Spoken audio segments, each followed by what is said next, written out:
L'attaque. Gladys Aylward est missionnaire dans les montagnes de Chine.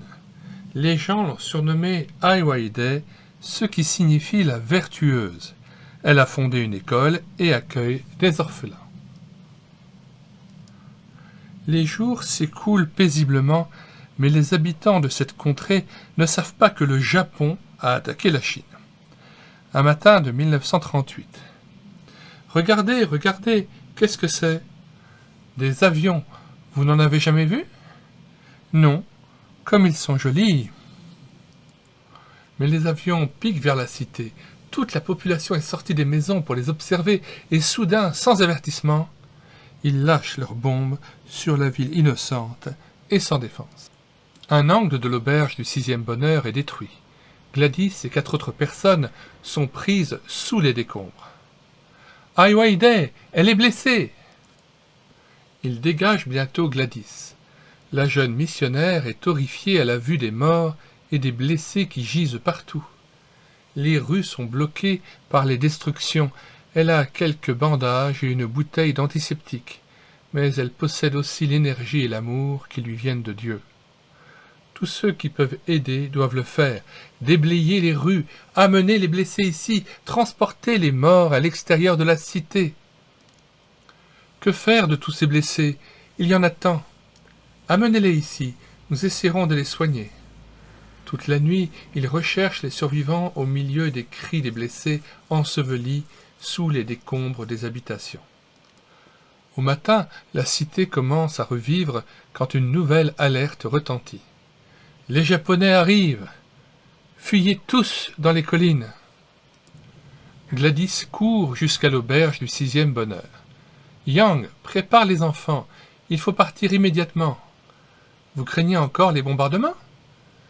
Mais quand ils atteignent la porte de la cité, le mandarin vous demande d'emmener 12 condamnés de la prison. 12 prisonniers avec ses enfants. Gladys ne peut accepter de laisser quelqu'un à la merci de l'ennemi. Aussi, elle se charge des prisonniers et se met en marche vers un petit village dans la montagne, loin de Yangchen. Quand les troupes japonaises entrent dans la ville, elles la trouvent déserte, pas la moindre nourriture. Durant tout l'hiver, Gladys se cache dans les montagnes avec ses orphelins. Beaucoup de blessés viennent vers elle se faire soigner. Au printemps, le mandarin lui rend visite. « Ai Weiwei, vous m'avez démontré comment Christ donne du courage et de la force pour aider les autres. Je désire devenir chrétien moi aussi. Vous me donnez une grande joie. J'ai tellement prié pour vous. » Quelques jours plus tard, Gladys reçoit une lettre de ses amis David et Jeanne Davis, missionnaires à Tsecho.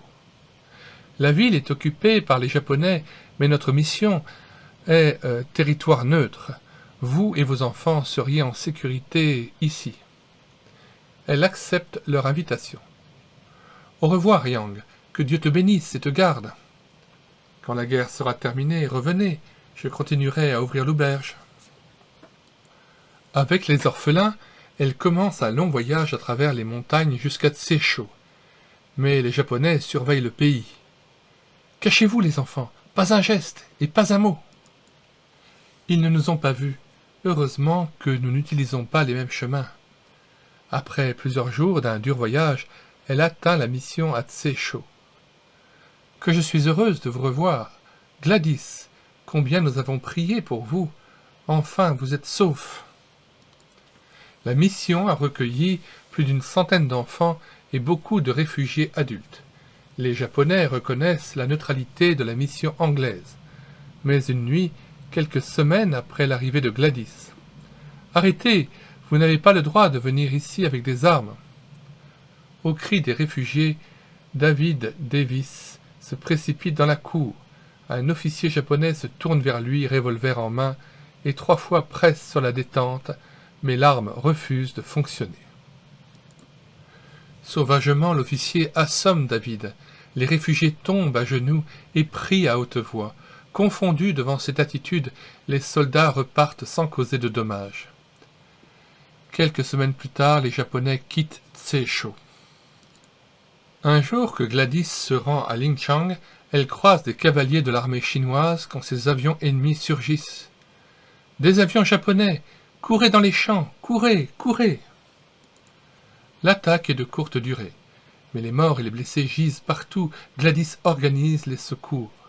Mettez les blessés sur le côté de la route, déchirez tous les vêtements que vous pouvez pour en faire des bandages. Toute la nuit, Gladys travaille parmi les blessés et les mourants. Au matin, épuisée, elle s'effondre dans le fossé.